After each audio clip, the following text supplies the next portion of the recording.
बिस्मिल्लाहिर्रहमानिर्रहीम। Hello everyone, अस्सलामु अलैकुम। मैं हूं आपका host consultant medical specialist doctor Tanveer Arshad Chaudhry. आप देख रहे हैं program health special on special TV. सुनते कानों देखती आंखों को डॉक्टर तनवीर अरशद चौधरी का सलाम मोहब्बत। जैसे कि हमारी तमाम ऑडियंस जानती है कि हमने हमेशा करंट इशू को टाइटल करने की कोशिश की है। बदलते हुए मौसम के साथ हम देखते हैं कि बच्चों में बड़ों में डिफरेंट किस्म की डिजीज़ डेवलप होना शुरू होती हैं। आज के दौर की अगर हम बात करें तो हमारे क्लिनिकल ट्रायल में डेली बेसिस पे ऐसे पेशेंट रिपोर्ट होना शुरू होते हैं जो माएँ अपने बच्चों को लेके आती हैं। वो कहती हैं डॉक्टर साहब इसको हल्की हल्की कफ होना शुरू होती है, उसके बाद टेम्परेचर होता है, on end of diarrhoea, motion या इस तरह की कंप्लेंट्स भी होती है। समटाइम माएँ ऐसी भी रिपोर्ट होती हैं जिनके बच्चों को रैश होता है, जिस्म पे दाने बनना शुरू होते हैं या उनको कोई बड़े दाने बन जाते हैं। इसी तरह कुछ माएँ ऐसे भी रिपोर्ट होती हैं जिनके बच्चों के मुंह के अंदर दाने बन जाते हैं या उनको रनी नोज़ होता है या कोई वायरल इन्फेक्शन हो जाता है। ऐसी कंडीशन के अंदर माएँ बड़ी कंसर्न होती हैं अपने बच्चों को लेकर, और डिफरेंट किस्म के जो क्लिनिक्स हैं वहाँ पे सैकड़ों मरीज़ डेली बेसिस पे इन कंप्लेंट्स के साथ रिपोर्ट होते हैं। आज हम अपने इस प्रोग्राम में इन तमाम मौज़ूआत पर बात करने के लिए, फिर एविडेंस बेस्ड प्रैक्टिस को प्रमोट करने के लिए, बेस्ड ऑन साइंस गुफ्तगू करने के लिए आज मैंने अपने स्टूडियो में जिस most popular, most famous, most experience शख्सियत को दावत दे रखी है। मेरे साथ स्टूडियो में तशरीफ़ रखते हैं डॉक्टर कलीम मल्ली, जो कि कंसल्टेंट पीडियाट्रिशियन, नेोनाटोलॉजिस्ट और चाइल्ड स्पेशलिस्ट हैं। डॉक्टर साहब, वेलकम टू द शो। बहुत शुक्रिया सर। फर्स्ट ऑफ ऑल तो थैंक यू सो मच कि आपने हमें शॉर्ट नोटिस पे टाइम दिया। जब भी कोई गेस्ट हमारे प्रोग्राम में आता है तो हम कोशिश करते हैं कि we would like to know about your personality, educational journey, ताकि लोगों को पता चले कि आप किस मुश्किलात, किस हडल्स के साथ इतने सारे तालीम लेने के बाद यहाँ मौजूद हैं। माशाल्लाह, थैंक यू वेरी मच जी। एक आपने मुझे बुलाया, मौका दिया, और ये ख़ास करंट अफेयर्स के ऊपर और करंट डिजीज़ के ऊपर जो हम बच्चों को डील करते हैं सर, और उनकी प्रॉब्लम्स देखते हैं। जहाँ तक मेरी क्वालिफ़िकेशन का और एजुकेशन का तल्लुक़ है, मैं किंग एडवर्ड मेडिकल कॉलेज का ग्रेजुएट हूँ जी सर, 1990 का सर। और उसके बाद मैंने 2 FCPS किए हुए हैं, एक पीडियाट्रिक्स में और एक न्यूनेटोलॉजी में। सर, पीडियाट्रिक्स तो आम बच्चों के लिए होता है और न्यूनेटोलॉजी नौज़ायदा न्यू बॉर्न बच्चों के लिए ख़ास तौर पे होता है। सर, तो ये मेरी स्पेशलिटीज़ हैं। प्रैक्टिस मैं सजीमेंट हॉस्पिटल में कर रहा हूँ, प्राइवेट, इवनिंग में 8 बजे से ऑनवर्ड। ठीक। और मेरा पैशन यही है कि लोगों को अवेयर किया जाए उन बीमारियों से जो कि आम और मौसमी होती हैं और जिनसे वो बच सकते हैं आसान तरीक़ों से, बजाय ये कि वो डॉक्टर हर वक्त ढूंढते रहें। इस सिलसिले में जैसे आपने शुरू के बयानी में बताया है कि बहुत सी बीमारियां फैल रही हैं, तो आजकल ख़ास तौर पे ये मौसम की चेंज की वजह भी है एक। जी ठीक। आपको अंदाज़ा होना चाहिए, बल्कि कोई भी बड़े छोटे क्या बड़े भी नहीं बचे हुए, मुझे खुद भी थोड़ा सा मसला है ऐसे ही सर। तो ये जो वायरसेस हैं, ये आम तौर पे जो इस तरह का मौसम होता है ना सर, उसमें ज़्यादा ग्रो करते हैं। ठीक। और फिर इसका सबसे बड़ा प्रॉब्लम ये होता है कि एक से दूसरे को जाते हैं। ठीक। ख़ास तौर पे क्लोज कम्युनिटी में, ठीक। स्कूल्स के अंदर, घरों में अगर लोगों के बंद कमरे हैं, आबो हवा ऐसी है जो कि वेंटिलेशन प्रॉपर नहीं होती है, तो ऐसी जगहों पे ये वायरल बीमारियां ज़्यादा फैल जाती हैं। ठीक। इनसे बचाव का जो नुस्खा है, जो कम खर्च, बालानशीन और जो घर पे हो सकता है, वो ये है कि अपने हाइजीन का ध्यान रखना है। सर, हैंड वॉश ये बड़ा इंपॉर्टेंट है।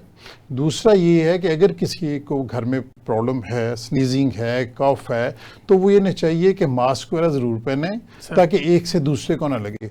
ये सारे के सारे जो वायरसेस हैं ये ड्रॉपलेट इन्फेक्शन होते हैं और ये फ़ज़ा के अंदर घूमते फिरते रहते हैं 1 से 2 घंटे के लिए। ठीक। और कोई भी नज़दीक बंदा होता है तो वो कैच कर सकता है। ख़ास तौर पे बच्चे ज़्यादा इसको कर लेते हैं। ठीक। और बच्चों में ज़्यादा जो कैच करने की वजह एक ये भी है कि आम तौर पे हमारे बच्चे मेल नरिश्ड हैं बहुत ज़्यादा। ठीक। जो मेल नरिश्ड बच्चे होते हैं उनकी इम्यूनिटी भी कॉम्प्रोमाइज्ड होती है। बिल्कुल। और इन बच्चों के अंदर जो वायरस है वो ज़्यादा अटैक करता है, ज़्यादा सीवियर बीमारी होती है और ये ज़्यादा देर तक बीमार रहते हैं। ठीक हो गया। अच्छा सर, जैसे कि हम देख रहे हैं बच्चों बड़ों सबके गलों में प्रॉब्लम आ रही है, उसको समटाइम हम ये देखते हैं कि जैसे स्मोग है, आज के सीज़न के अंदर स्मोग है, थोड़ा सा जो है वो उस तरह की एक पॉल्यूशन में भी हम नंबर 1 है।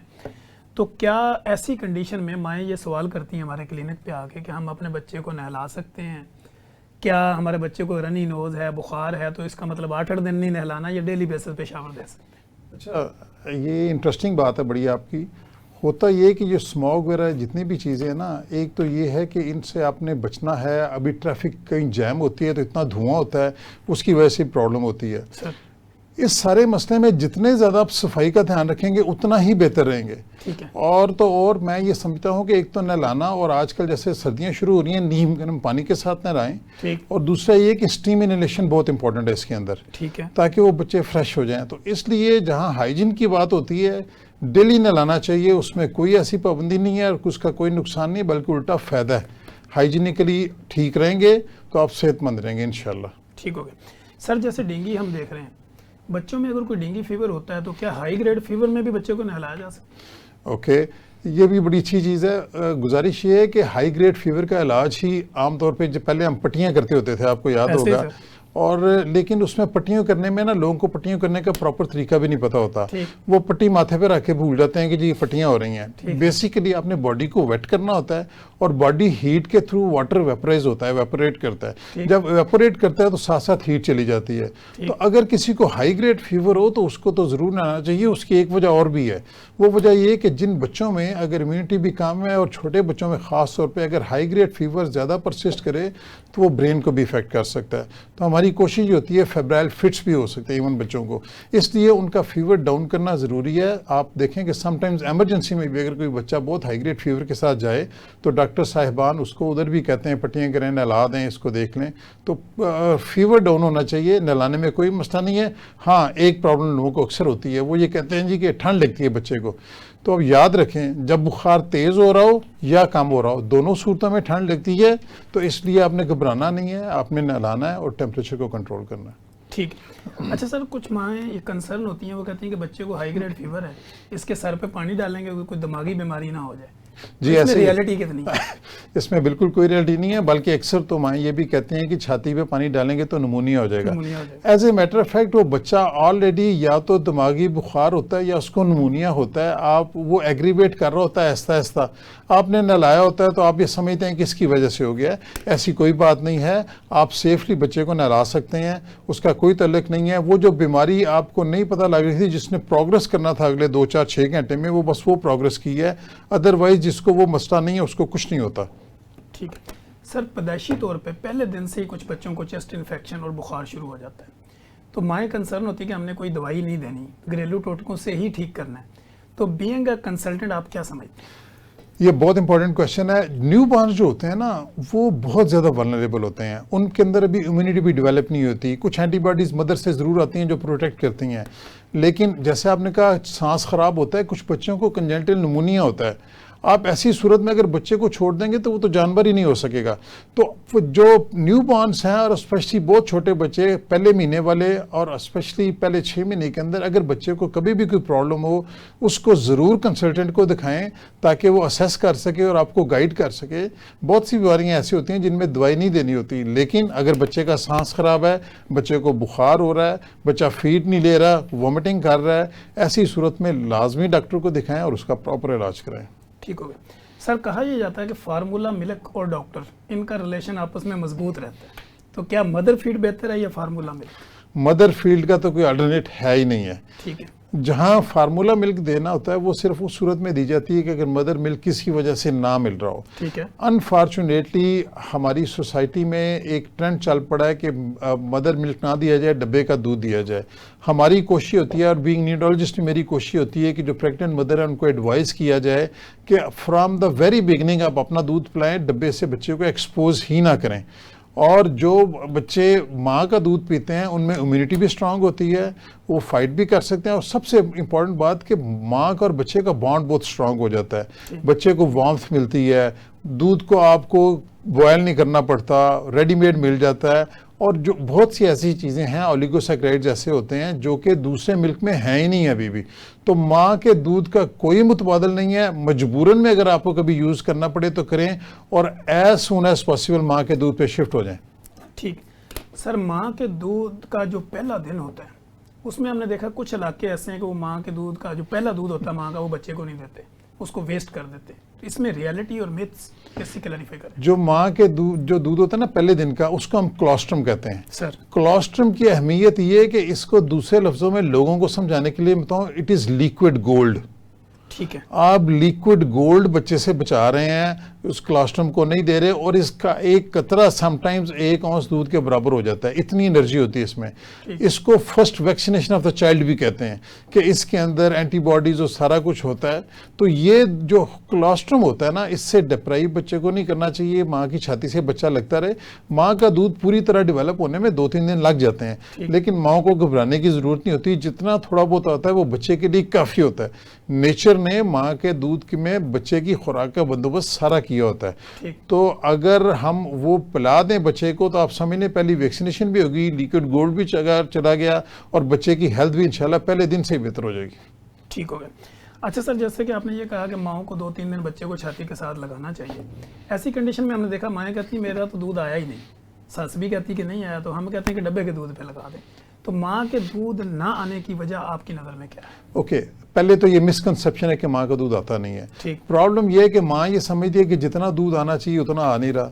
दूसरी बात ये है कि जब बच्चा माँ का दूध डायरेक्ट पी रहा होता है तो देयर इज नो क्वांटिटी, आप क्वांटिफाई कर ही नहीं सकते कि उसने कितना पी लिया है। उसको जितनी रिक्वायर्ड थी बच्चे ने पी लिया है। आपने सिर्फ देखना ये है कि बच्चा कंफर्टेबल है, बच्चा सो गया है, बच्चा हैप्पी है, बच्चा प्लेफुल है, उसकी क्राई ठीक है, स्टूल यूरिन पास कर रहा है। अगर ये सब कुछ हो रहा है तो इसका मतलब है कि जितनी उसको रिक्वायरमेंट थी उसने ले ली, एक बात। दूसरी बात ये कि जब आप दरमियान में फीड डब्बे की दे देते हैं तो बच्चा माँ की छाती से लगता ही नहीं है प्रॉपर। अगर आप ये चाहते हैं कि माँ का दूध ही दें तो डब्बे के पास भी ना जाने दें, फीडर के पास भी ना जाने दें, माँ की छाती से लगाएं। 2 घंटे, हर 2 घंटे बाद माँ की छाती से लगाते रहें, वो ऐसा ऐसा जल्दी दूध भी आना शुरू हो जाएगा। जितनी बच्चे को रिक्वायरमेंट है उतना उसको मिल भी जाएगा इंशाल्लाह ताला। ठीक हो गया। अच्छा सर, यहाँ पे कुछ माएँ ऐसी भी आती हैं, वो कहती हैं कि डॉक्टर साहब मेरे दूध से बच्चे का पेट नहीं भरता, लिहाजा इसके साथ कोई और दूध ऐड करना है, तो इसके बारे में आपका क्या ख्याल है? अच्छा, इसमें ये होता है कि जनरली ये कॉन्शियस वो माएँ होती हैं जिनके बच्चे ऑलरेडी हेल्दी होते हैं और वो कंपैरिजन कर रही होती हैं कि इसको और गुपला और इसको मोटा बनाना है, और वो ओवर फीडिंग के चक्कर में पड़ जाती हैं। तो ये बिल्कुल भी ना करें। बच्चे को मोटा होने की बजाय एक्टिव होना चाहिए। अगर बच्चे का वेट रीजनेबल है उसकी एज के हिसाब से और वो एक्टिव है और वो गुपला और मोटा नहीं है तो नो वरीज। बच्चे को जितनी रिक्वायरमेंट है माँ के दूध से मिल जाती है। आप ये देखें, आप तो पाकिस्तान में है ना, और आपको हर चीज़ मिल भी जाती है, आप माओं की सेहतें भी अच्छी हैं माशाल्लाह। अफ्रीका में भी माँ जब दूध पिलाती है ना तो बच्चे को पूरा हो जाता है, बेशक उस बेचारी ने रोटी भी ना खाई हो और वीक भी हो। तो इसलिए इस मिथ में से, मिसकंसेप्शन से निकल आए कि माँ का दूध बच्चे को पूरा नहीं होता, जितना चाहिए होता है मिल जाता है बच्चे को। ठीक होगा। अच्छा सर, पैदाइशी तौर पे बच्चा जब पैदा होता है उससे लेके हम ये देखते हैं हमारा एक सिस्टम होता है EPI, जिसमें हम वैक्सीनेशन का एक शेड्यूल डालते हैं। तो ये सिस्टम बनाने का असल में क्या कॉन्सेप्ट था? ये जो है ये 1974 में WHO ने शुरू किया था प्रोग्राम, और पाकिस्तान में 78 में गालबन आ गया था सर। और इसका फ़ायदा बेसिकली ये है कि आपने अक्सर सुना होगा prevention is better than cure. Sir, आप ये देखें, ये वैक्सीनेशन का कॉन्सेप्ट ये है, मिसाल के तौर पे बहुत से लोग ये कहते हैं कि जी कोई गल नहीं, बीमारी होने दो, मिजल्स हो जाएगा, खसरा हो जाएगा तो क्या फ़र्क पड़ता है, एक दफ़ा खसरा हो जाएगा फिर सारी उम्र नहीं होगा। लेकिन उनको ये नहीं पता कि कुछ बच्चों में खसरा जानलेवा है, कुछ बच्चों में झटके लगने शुरू हो जाते हैं, दिमाग में अफेक्ट आ जाता है, कुछ बच्चों को निमोनिया हो जाता है। तो इसी तरीके से पोलियो के लिए भी कि माजूर हो जाते हैं सारी उम्र के लिए, बाकी भी चीज़ें होती हैं। तो ये देखें, जब आप वैक्सीनेशन करते हैं ना तो आप इन जानलेवा बीमारियों से बच जाते हैं। ठीक है। और आप ये देखें कि खुदा ना खासा किसी का एक बच्चा माजूर हो जाए सारी उम्र के लिए, या किसी का बच्चा फौत हो जाए उस बीमारी से जिसकी प्रिवेंशन मौजूद है, एक आपने टीका लगाना है। और सबसे बड़ी बात ये कि EPI गवर्नमेंट का प्रोग्राम है, फ्री ऑफ कॉस्ट हर चीज़ आपको मिलती है, कुछ भी नहीं करना आपने। यही प्राइवेट सेक्टर में जब जाते हैं तो 18-20 हज़ार रुपये आप दे रहे होते हैं वैक्सीनेशन का 1 महीने की, तो यही आपको गवर्नमेंट फ्री दे रही होती है। तो इसको ज़रूर आप लगाएं, ये प्रिवेंशन है, ये बीमारियों से बचाती है। हाँ, कई दफ़ा ऐसा होता है कि किसी बच्चे को वैक्सीनेशन हुई है फिर भी बीमारी हो गई है, उस सूरत में रेयर केसेस में बीमारी माइल्ड होती है। बीमारी फिर ऐसी नहीं होती कि जो कि जानलेवा साबित हो या माजूरी की तरफ जाए, हल्का बुखार हो जाएगा, कुछ ऐसा हो जाएगा, क्योंकि आमतौर पे 95% 98% ये सेफ होती हैं और इनमें कोई प्रॉब्लम नहीं होती। वक्ती तौर पे थोड़ा बहुत कोई साइड इफेक्ट, पेन होगी, हल्का बुखार हो गया, कुछ तरह की चीज़ हो गई है, इसके अलावा बहुत सेफ हैं, लाजमी करें। और आप ये देखें, इस फोरम से मैं ज़रूर कहना चाहूँगा, सारी दुनिया ने पोलियो ख़त्म कर लिया, हम सिर्फ इस में फंसे हुए हैं मिथ में कि जनाब बांझपन कर देता है, हमने पिलाना नहीं है। यार अगर ये बांझपन हो रहा होता तो एक तो सारी दुनिया में हो जाता, दूसरा ये कि पाकिस्तान की आबादी कम हो चुकी होती, बढ़ती ना। बढ़ती ना, तो बिल्कुल इन मिसकंसेप्शन में से निकल आए, मिथ्स में से। वैक्सीनेशन ज़रूरी है, हर बच्चे को लगवानी चाहिए, ज़रूर लगवानी चाहिए, बार बार लगवानी चाहिए। बल्कि इसी फोरम से मैं ये भी कह दूं कि अभी एमआर की जो कैंपेन चल रही है आपकी, ये बेसिकली उन बच्चों के लिए ख़ास तौर पे है जिनको पहले कभी वैक्सीनेशन नहीं हुई या जिनकी वीक मिस हुई थी। जो रूटीन में लगा रहे हैं वो भी लगवाएं, और इसको एक्स्ट्रा डोज के तौर पे भी लगवाएं। ये बूस्टर का काम करेगी, ये हेल्प करेगी, इंक्रीज करेगी इम्यूनिटी को। ठीक हो गया। अच्छा सर, यहाँ पे ना हम देखते हैं कि हमारे क्लिनिक्स पे रोज़ाना माएँ आती हैं बच्चे को लेके, वो कहती हैं कि जिसको सुबह वैक्सीन लगी थी, रात को इसको बुखार और डायरिया शुरू हो गया। सही। तो वैक्सीनेशन के बाद बुखार होना जो है वो क्यों होता है और इसकी वजूहात क्या है? अच्छा, इसमें दो तीन चीज़ें हैं। एक तो ये है कि हल्की बीमारी अगर हो ना, हल्का बुखार, हल्का फ्लू हो गया, कोई ऐसी चीज़ हो गया, तो वैक्सीनेशन के लिए काउंटर इंडिकेटेड नहीं होता, तो ज़रूर करा लेनी चाहिए। हाँ, बच्चा अगर दाखिला है, कोई और मसला, तो फिर ना कराएं। दूसरा ये है कि कुछ बीमारियां ऐसी होती हैं कि बच्चा बीमारी हल्की फुल्की हो रही होती है, वो बीमारी बढ़ जाती है किसी वजह से, लेकिन उसका वैक्सीनेशन से कोई तल्लुक नहीं होता। वैक्सीनेशन की वजह से अगर बुखार हो तो आम तौर पे हल्का फुल्का होता है, जनरली तेज़ बुखार नहीं होता, थोड़ी पेन हो जाती है। और अगर ऐसी सूरत हाल हो तो एक तो ये है कि आप किसी डॉक्टर को दिखा लें, वक्ती तौर पे पैरानॉल दे लें, एक दिन के लिए देख लें कि क्या हिसाब है। अगर फिर भी बच्चा सेटल नहीं होता तो किसी मुस्तनिद डॉक्टर से मशवरा करें, वो आपको गाइड भी करेगा और उसका इलाज भी करेगा इंशाल्लाह। ठीक हो गया। अच्छा सर, जैसे कि हम देखते हैं कुछ बच्चों की इम्यूनिटी कंप्रोमाइज़ होती है, विटामिन डी डेफिशिएंसी है, मिनरल्स, कैल्शियम डिफरेंट, तो क्या ये डेफिशिएंसीज भी डिफरेंट किस्म की बीमारियों को कॉज करती है? जी डेफिनेटली। एक तो ये कि इन विटामिन की कमी की वजह से डायरेक्टली भी बच्चों को जैसे रिकेट्स हो जाती है, हड्डियों की बीमारी है, विटामिन डी की वजह से, विटामिन ए की कमी की वजह से क्रेटोमलेशिया हो जाता है, ब्लाइंडनेस हो जाती है। इस तरह जितने भी विटामिन हैं उन सारों की इंडिविजुअल कमी से भी प्रॉब्लम्स होती हैं। ओवरऑल मैलनरिश बच्चों के अंदर चूँकि ये कम होती हैं, तो ये सारी की सारी चीज़ें जो ना आपकी इम्यूनिटी बूस्ट करने में मदद करती हैं। जिन बच्चों में डेफिशिएंसीज होती हैं उनके अंदर फाइट करने की जो पावर होती है बैक्टीरिया और वायरसेस और डिफरेंट जरासीम को, वो कम हो जाती है। तो इनके ऊपर बीमारियां जल्दी हावी हो जाती हैं और प्रोलॉन्ग ट्रीटमेंट चाहिए होता है, और इनको दाखिल करना भी ज़्यादा ज़रूरी होता है। अदरवाइज आम बच्चों को तो घर पे भी ट्रीटमेंट दी जा सकती है। ठीक है जी। नाज़रीन, कहीं मत जाइएगा, हमारे साथ रहिएगा। यहाँ पे वक्त हुआ एक ब्रेक का। ब्रेक के बाद हम आएंगे तो डॉक्टर कलीम मली हमारे साथ मौजूद होंगे, मज़े की गुफ्तगू जारी रखेंगे। वेलकम बैक नाज़रीन, आप देख रहे हैं हेल्थ स्पेशल प्रोग्राम, और हम बात कर रहे हैं बच्चों में होने वाली बीमारियां। मौसम गर्मी का हो या सर्दी का हो, बच्चों में डिफरेंट किस्म की डिजीज़ आती हैं। जब भी उनकी बॉडी के ऊपर कोई सिम्टोमेटिकली चेंजिंग आती हैं तो हमारी कोशिश होती है कि आप लोगों को इतना वेल अवेयर कर दिया जाए, वेल एजुकेट कर दिया जाए, ताकि आपको इस प्रोग्राम के सुनने के बाद ये आइडिया हो कि मेरे बच्चे में अगर कोई मसला है तो मुझे कौन सी स्पेशलिटी में जाके अपने बच्चे को ट्रीट करवाना है, ताकि आपका जो गोल्डन पीरियड होता है बीमारी का वो वेस्ट ना हो और आपका टाइम ज़ाया ना हो। अच्छा सर, जैसे हम बात कर रहे थे, ये हमने बच्चों के हवाले से बाकी काफ़ी बातें कर ली। एक मेरे जहन में ये भी सवाल आता है कि माएँ हमेशा जब भी आती हैं वो कहती हैं मेरे बच्चे को कोई ताकत का सिरप लिख दें, कोई ताकत की दवाई लिख दें। तो बच्चे को कौन सी उम्र से ताकत की दवाई देनी चाहिए या नहीं देनी चाहिए? ओके, अच्छा, जो सबसे इम्पोर्टेंट बात है ना इसमें, ये ताकत की जितनी भी दवाइयाँ होती हैं ना, ये सपोर्ट का काम करती हैं। ये उस खुराक को या माँ के दूध को रिप्लेस कभी भी नहीं कर सकती। ठीक हो गया। जिन बच्चों को माएँ अपनी खुराक ठीक रखें और पहले 6 माह अपनी सिर्फ फीडिंग कराएं, उसके बाद प्रॉपर वीनिंग शुरू कर दें और 1 साल की उम्र तक बच्चों को हर चीज़ सिखा दें ताकि वो टेबल पे जो खाना होता है सारा खाएं, ऐसे बच्चों में किसी चीज़ की अल्लाह के फजल से कमी नहीं होती। ठीक। और ऐसे बच्चों को जनरली मल्टीविटामिन्स और इस तरह की चीज़ें मिलनी चाहिए होती हैं। प्रॉब्लम क्या होती है? प्रॉब्लम ये होती है, पहले तो ये है कि माँ अपना दूध नहीं पिलाती एक्सक्लूसिव 6 मंथ्स तक और उसको कंटिन्यू भी नहीं करती, उसकी वजह से थोड़ा प्रॉब्लम होता है। दूसरी बात ये होती है कि जब विनिंग का टाइम आता है तो प्रॉपर विनिंग नहीं होती और बच्चे जो है खाना पीने चीज़ें शुरू नहीं करते, 1 साल की उम्र तक पहुँचते पहुँचते उन्होंने सारी चीज़ें नहीं टेस्ट की होती।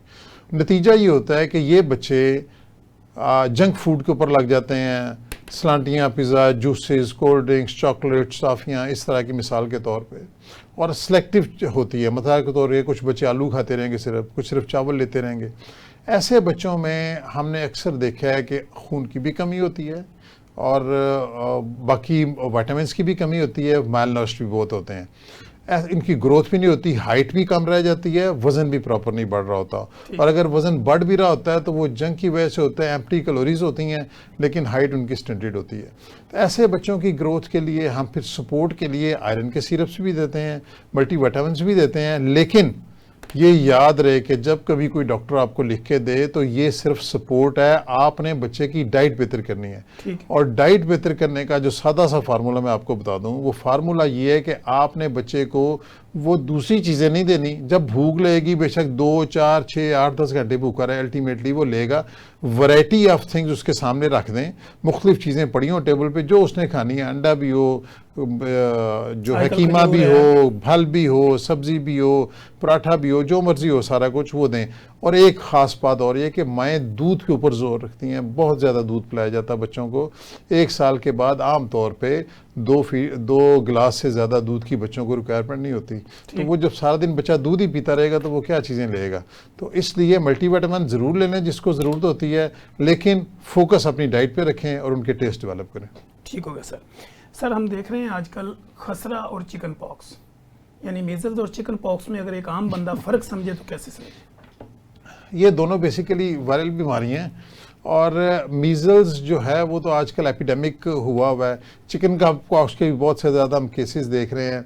देखें, एक तो ये है कि मीजल्स और चिकन पॉक्स का जो मोटा सा फ़र्क मैं आपको एक बता दूं, रैश होता है दोनों में। रैश से मुराद ये है कि जिल्द के ऊपर दाग धब्बे पड़ते हैं।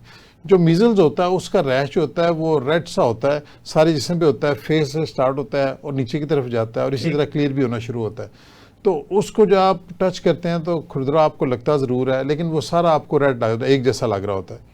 जो चिकन पॉक्स है बेसिकली उसमें क्रॉप्स होती हैं बॉयल्स की। क्रॉप्स से मुराद ये है कि पहले वो खुश्क होता है, फिर उसमें पानी आता है, फिर वो बड़ा होता है, किसी के ऊपर वो स्कैब आना जिसको क्रीन कहते हैं वो आ रहा होता है।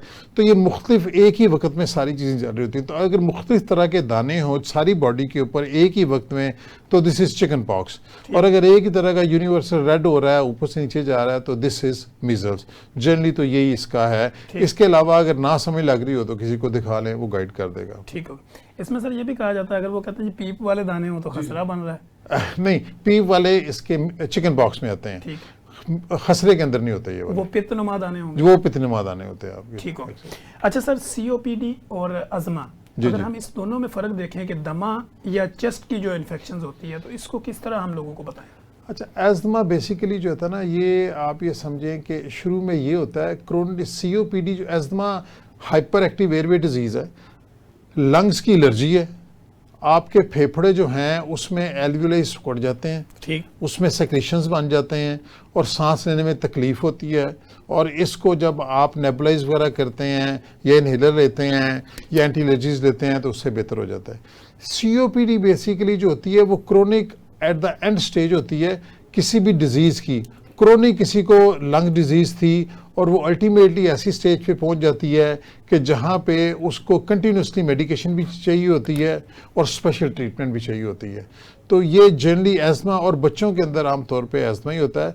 न्यू बॉर्न के अंदर COPD हो सकती है जब शुरू के अंदर इन्हें लंग का प्रॉब्लम हो, इनको वेंटिलेशन के ऊपर जाना पड़े, इस तरह के प्रॉब्लम हो, तो ख़ास किस्म की लंग की स्ट्रक्चर हो जाता है जो कि रिकवर नहीं होता, उसमें भी प्रॉब्लम हो जाती है। एस्थमा रिवर्ट करता रहता है आपका और ख़राब और बेहतर होता रहता है। ठीक हो। अच्छा सर, बच्चों में सोकड़ा होने की क्या वजूहत होती है? अच्छा, ये सोकड़ा भी जो है ना बेसिकली मेल न्यूट्रिशन है। मेल न्यूट्रिशन की 2 टाइप होती हैं, एक सोकड़े की तरफ जाती है, एक में बच्चे एडिमेटस होते हैं, उनमें पानी भरा होता है सर। ठीक है, मेरास्मस और क्वाशरकोर इसको कहते हैं। तो वो जो सोकड़ा ना बेसिकली प्रॉपर बच्चों को कैलोरी नहीं मिल रही, प्रोटीन कैलोरी मेल न्यूट्रिशन है।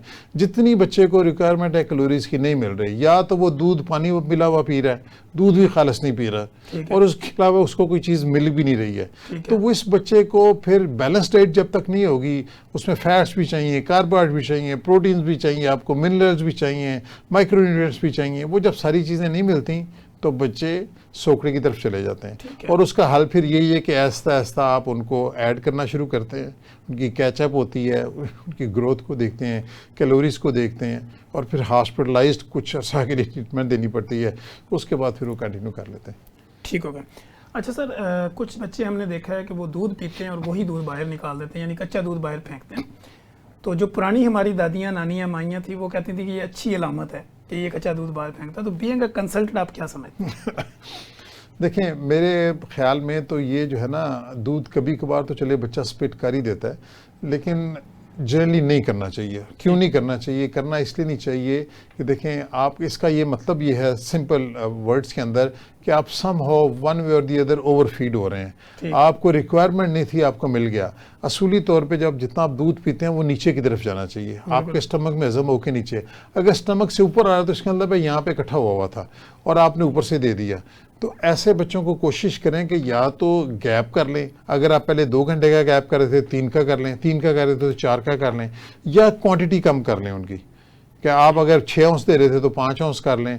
तो ये स्पिटिंग बच्चों को निकालना नहीं चाहिए। हल्की फुल्की कभी कभार होगी तो दैट इज नॉट वरीसम, लेकिन जनरली बच्चों को निकालना नहीं चाहिए। ठीक हो गया सर। बच्चों में भी हम देख रहे हैं हर्पीज जोस्टर या इस तरह की कई बीमारियां स्किन से रेलिवेंट आ जाती हैं। अगर ऐसी कोई बीमारी आए तो माएँ जो है वो उसका क्या ट्रीटमेंट करें? अच्छा, ये जो जितनी भी वायरल बीमारियां ना, जैसे अभी आजकल एपिडेमिक भी है, मीजल्स भी है, सारी चीज़ें हैं, इन सारों के अंदर ट्रीटमेंट एज सच जनरली कोई नहीं होती। बड़ा स्पेसिफिक होता है कि एंटीवायरल हम किसी बीमारी के अंदर दें बच्चों को खास में, लेकिन आम तौर पे जो मैनेजमेंट का तरीका है वो होम मेड रेमेडीज़ हैं। और वो क्या है, एक तो ये कि अपनी हाइड्रेशन बच्चे की अच्छी रखनी है। अगर बच्चे को बुखार है तो एंटीबायोटिक कैल्पोल दे दें आप उसको, यानी सिम्टोमेटिक ट्रीट करें उसको। और सबसे इंपॉर्टेंट हाइड्रेशन है वो रखें, हैंड हाइजीन रखें। आप ये सूप्स दे सकते हैं बच्चों को, आप हनी वाटर दे सकते हैं। इस तरीके की चीज़ें आप जो है ना बच्चों को आप दें तो वो जो है ना, और रेस्ट करते हैं। वायरल डिजीज़ आम तौर पे 5-6 दिन में सेटल हो जाती हैं। तो अगर आप हौसला करें, बच्चे को लेके चलें, ये मोटे मोटे काम करें और उसको आइसोलेट कर लें, थोड़ा सा फेस मास्क यूज़ कर लें, एक दूसरे को स्प्रेड ना कर सकें, तो ऐसी सूरतों के अंदर बच्चे 5 से 7 दिन में खुद ब खुद ठीक हो जाते हैं। हाँ, अगर किसी को कोई कॉम्प्लिकेशन हो रही हो कोई, तो फिर आपको ज़रूर कंसल्ट कर लेना चाहिए। ठीक हो। अच्छा सर, यहाँ पे लोगों का एक सवाल ये भी होता है कि खसरा और चिकन पॉक्स के जो दानों के निशान होते हैं वो परमानेंटली रहते हैं, वो ख़त्म नहीं होते। अच्छा, इसमें ये होता है कि आम तौर पे ना ये सेटल हो जाते हैं। खसरे के तो वैसे भी हो जाते हैं, चिकन पॉक्स से समटाइम्स रह जाते हैं, लेकिन वो भी तब रहते हैं, अब खारिश इचिंग होती है, उसमें बहुत ज़्यादा खारिश करते हैं, स्कैब्स को उतारते रहते हैं, वो डैमेज कर देते हैं, उस सूरत में वो रह सकते हैं, अदरवाइज ही सेटल हो जाते होते हैं। ठीक हो। अच्छा सर, बच्चों में नींद के बहुत मसाइल हैं। कुछ लोग हमारे क्लिनिक पे आके कहते हैं कि डॉक्टर साहब मेरा बच्चा सारी रात ही नहीं सोता, तो वो डिफरेंट किस्म के ऐसे सिरप और ड्रॉप पे लगा देते हैं। तो आप इसके बारे में क्या समझते हैं? आप जिन बच्चों की बात कर रहे हैं वो जनरली 1 साल से कम के बच्चे होते हैं, और वो ख़ास तौर पे 6 महीने से नीचे। इन बच्चों को कोई थोड़ा कॉलिक का भी प्रॉब्लम होता है, और जो सबसे इम्पॉर्टेंट चीज़ होती है ना, इसमें फीडिंग प्रॉब्लम होती हैं, जिनकी वजह से बच्चे सो नहीं होते। पहली बात तो ये कि किसी किस्म की दवाई बच्चों को नहीं देनी चाहिए, उनको नशों पे मत लगाएं, उनको नींद की दवाइयों पे मत लगाएं। नंबर 1, जो प्रॉब्लम है उसको सेटल करें। प्रॉब्लम आम तौर पे क्या होता है, प्रॉब्लम ये होता है कि बच्चा जब रोता है उसको फीड दे देते हैं, वो कभी आधे घंटे बाद जा रही होती है, कभी घंटे बाद, कभी 1.5 घंटे बाद। आपका मैदा जो है बच्चों का वो 2 से 3 घंटे लेता है उसको हजम करने के लिए। जब वो दूध हजम नहीं होता तो क्या होता है कि ऊपर को आता है, जब ऊपर को आता है तो दर्द और जलन होती है बच्चों को। जब वो दर्द होती है तो बच्चे क्राई करते हैं, थोड़ा सा दूध पीते हैं, सूथिंग इफेक्ट आ जाता है, तो वो सुकून कर जाते हैं। आधा पौना घंटा गुजरता है, फिर ऊपर को होता है, फिर रोते हैं। अब ये सर्कल चलता रहता है। अगर आप बार बार फीड की बजाय बच्चे का रोना बर्दाश्त कर लें 1 से 2 दिन, और उसको वक्फा दे दें 3-3 घंटे का, तो ये बच्चे खुद ब खुद सेटल हो जाते हैं। ये इतने महंगे कॉलिक के ड्रॉप्स लेने की भी ज़रूरत आमतौर पर नहीं पड़ती। ये माएँ खुद कर सकती हैं मैनेज इस चीज़ को, और वो ज़रूर करें, ब्रेक किया करें। और समटाइम्स ऐसा होता है बच्चे ने वोमिट कर दिया है तो ऊपर से फिर दे देते हैं उसको कि भूखा हो गया है, उसको भी रेस्ट दें, उसके मैदे को रेस्ट दें। उसने वोमिट कर दिया है, 1-2-3 घंटे उसको रेस्ट दें। अगर सो गया उसको सोने दें, ज़बरदस्ती ना करें। फीडिंग प्रैक्टिसेस अगर ठीक हो जाएँ तो जनरली बच्चों की क्राइंग और बच्चों की नींद के इशू नहीं रहते। ठीक हो गया। अच्छा सर, बच्चों में कॉन्स्टिपेशन यानी कब्ज़ का हो जाना, इसकी वजूहात क्या होती है? आम तौर पे ये जो कॉन्स्टिपेशन होती है उन बच्चों में ज़्यादा होती है, अगर तो ऑर्गेनिक कॉज नहीं, कुछ ऑर्गेनिक कॉजेज होती हैं जिनको हमें डील करना पड़ता है। वो तो ज़ाहिर हम देखेंगे और उसको एग्जामिन करेंगे और उसके हिसाब से जाएंगे। उसमें बाज़ का तमें अल्ट्रासाउंड भी कराना पड़ता है, एक्सरे भी कराने पड़ते हैं, कुछ और भी देखना पड़ता है। लेकिन जनरली जो कॉन्स्टिपेशन बच्चों को होती है वो आम तौर पर दूध का एक्सेसिव इस्तेमाल और फाइबर का कम इस्तेमाल, ये भी एक रीज़न होती है। तो ऐसे बच्चों को अगर आप फाइबर दें, फल दें, चावल, रोटी, सब्ज़ी, ये चीज़ें अगर आप दें तो बच्चों में आम तौर पे प्रॉब्लम नहीं होती। ये जंक फूड पे या जूसेस पे या इस चीज़ों पे होते हैं, और ज़्यादातर उन बच्चों को प्रॉब्लम होता है जो दूध ही दूध पीते जा रहे होते हैं, तो उनको ज़्यादा ये प्रॉब्लम होती है। तो आप बैलेंस डाइट करेंगे तो कॉन्स्टिपेशन ठीक हो जाएगी बच्चों की। ठीक हो गया सर। सर बच्चों में डायरिया, बच्चों को बार बार मोशन आना, और समटाइम ऐसे पेशेंट भी आते हैं वो कहते हैं ग्रीन कलर का, ब्लैक कलर का और डिफरेंट किस्म के कलर के मोशन आते हैं। इसकी वजूहात क्या होती हैं और होम रेमेडी के तौर पर इसको ट्रीट कैसे करें? अच्छा, इसमें जो है ना, ये बड़ा इंपॉर्टेंट आपने क्वेश्चन किया है। अक्सर माएँ आती हैं और परेशान रहती हैं, कभी ये येलो हो गया, कभी ग्रीन हो गया, कभी ब्राउन हो गया है। याद रख लें, 2 कलर सिर्फ सिग्निफिकेंट हैं स्टूल के अंदर, ब्लैक या रेड और वाइट। बिल्कुल वाइट ना हो स्टूल और ब्लैक या रेड ना हो। ब्लैक या रेड का मतलब होता है कि ब्लड है उसमें। अगर फ्रेश है तो रेड होगा, अगर ओल्ड है तो ब्लैक होगा। ठीक है। तो ये 2 ही कलर हैं जो कि सिग्निफिकेंट है। ग्रीन है, लाइट ग्रीन है, डार्क ग्रीन है, येलो है, ऑरेंज है, इस सारी चीज़ों के अंदर आपने घबराना नहीं है। बहुत से वो लग कहते हैं जी ठंड लग गई तो ग्रीन हो गया, कोई ऐसी बात नहीं है, कोई मसला नहीं है। तो इसलिए कलर्स के ऊपर आप ना जाएं। और अदरवाइज अगर डायरी है तो पहली ट्रीटमेंट जो है घर पे आप बगैर डॉक्टर के कर सकते हैं, निमकोल है, ORS है। ठीक है। बच्चों के अंदर अगर नमकियात और पानी की कमी ना हो तो जनरली ये भी वायरल होते हैं, 3-4 दिनों में खुद ब खुद सेटल हो जाते हैं। उनकी अगर डाइट का आप ध्यान करें तो कोई ज़रूरत नहीं है डॉक्टर को दिखाने की भी, सिर्फ आपने डिहाइड्रेशन से बचाना है और नमकियात देनी है। अगर ये 2 चीज़ें आपने कर ली तो खुद ब खुद ठीक हो जाएगा। हाँ, बहुत ज़्यादा अच्छा हो रहे हैं, बहुत बड़े बड़े पखाने हैं, बच्चा पी नहीं पा रहा, वोमिट साथ कर रहा है, तो नेचुरली फिर you come to the doctor. और कुछ फीड भी नहीं कर पा रहा। कुछ फीड भी नहीं कर रहा होता जी, एग्जैक्टली। ठीक हो। अच्छा सर, एक कॉमन सवाल है जो आपकी प्रैक्टिस में भी आता होगा, मेरी प्रैक्टिस में भी आता है। लोग कहते हैं बच्चों में कद बढ़ने की उम्र क्या होती है, यानी कौन सी उम्र तक कद बढ़ सकता है? अच्छा, जनरली तो ये देखें, एक तो देखना होता है अपने फैमिली का क्या हिसाब दा ट्रेंड है। कुछ फैमिलियल चीज़ें होती हैं। कुछ बच्चे ऐसे होते हैं जिनकी फैमिली में सारे के सारे पहले छोटे होते हैं, 9, 10, 11 साल की उम्र में जाके बढ़ना शुरू करते हैं, फिर एकदम वो कद निकाल लेते हैं। लेकिन ज़्यादातर जो बच्चे होते हैं ना, ये ग्रोइंग एज जो होती है ना, पहले तो शुरू के अंदर रैपिड ग्रोथ होती है, पहले 4-5 साल के अंदर। उसके बाद फिर 9 से 13 साल की उम्र में रैपिड ग्रोथ होती है। ये वो पीरियड्स हैं जबकि आपकी फिजिकल एक्टिविटी भी ठीक होनी चाहिए और आपकी डाइट बड़ी अच्छी होनी चाहिए, तो आपको ग्रोथ में हेल्प करती है। लेकिन बहुत से बच्चे ऐसे होते हैं जो कि 18 साल तक ग्रो करते रहते हैं। ठीक। तो उसके लिए आप परेशान ना हो। अगर आप ग्रोइंग एज के शुरू के एक ब्रैकेट और एक दरमियान का ब्रैकेट, उसके अंदर डाइट शेट अच्छी रखें, फिजिकल एक्टिविटी अच्छी रखें, तो बच्चे ठीक रहते हैं। अगर उनकी मेल न्यूट्रिशन होगी तो नेचुरली ग्रोथ को भी इफेक्ट करेगा उसके हिसाब से।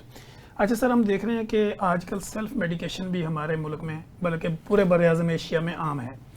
इसमें हम देखते हैं विटामिन डी के ड्रॉप्स जो ना, वो माएँ बच्चों को खुद से देना शुरू कर देती हैं। तो अगर बीइंग अ कंसल्टेंट आप उसकी डोज बताएं तो कैसे बताएं? अच्छा, उसमें ये है कि पहली चीज़ तो ये है कि माओं का अपना भी ध्यान करना चाहिए, अपना विटामिन डी लेवल कराया करें। माँ में डेफिशिएंट होगा तो डेफिनेटली बच्चे में भी डेफिशिएंट होगा।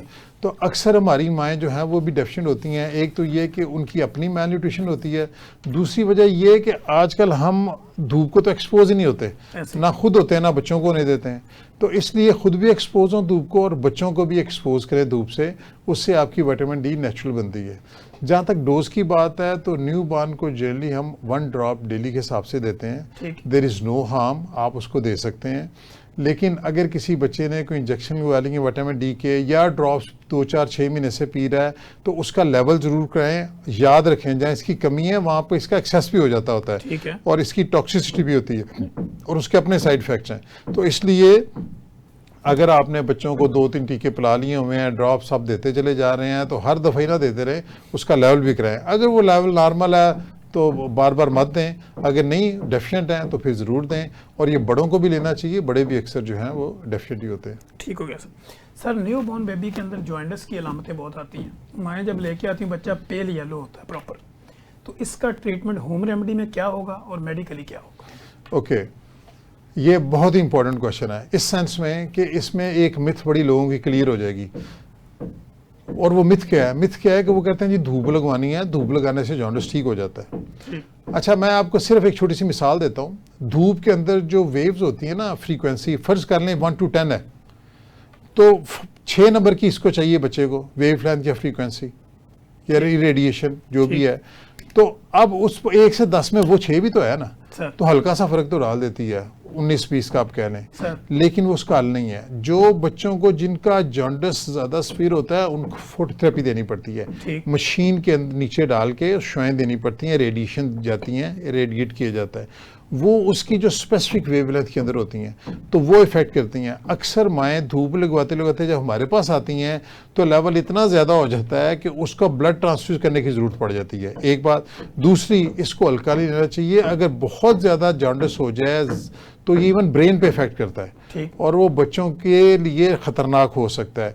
इसलिए जॉन्डिस को बहुत हल्का ना लें। हाँ, अगर हल्का फुल्का है तो आम तौर पे बच्चों में होता है, इसको फिजियोलॉजिकल जॉन्डिस कहते हैं, और ये खुद ब खुद ठीक भी हो जाता है, लेकिन ये 10, 12, 14 दिन के अंदर सेटल हो जाता है और एक ख़ास लेवल से ऊपर नहीं जाता।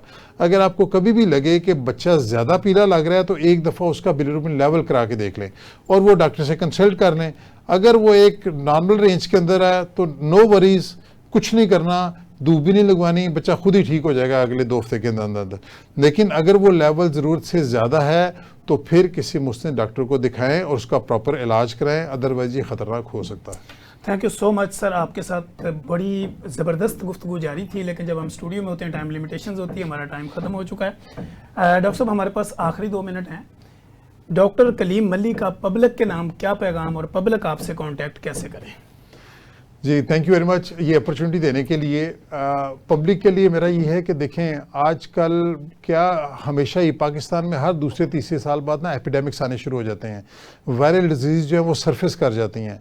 उसकी जो मेन वजूहत हैं उनमें से एक वजह यह है कि बच्चों को वैक्सीनेट नहीं किया जाता। तो आप लोगों से मेरी गुजारिश है इस फोरम से कि जिसका बच्चा वैक्सीनेट नहीं हुआ उसको वैक्सीनेशन ज़रूर करें, और किसी भी मिसकंसेप्शन या मिथ में ना पड़ें।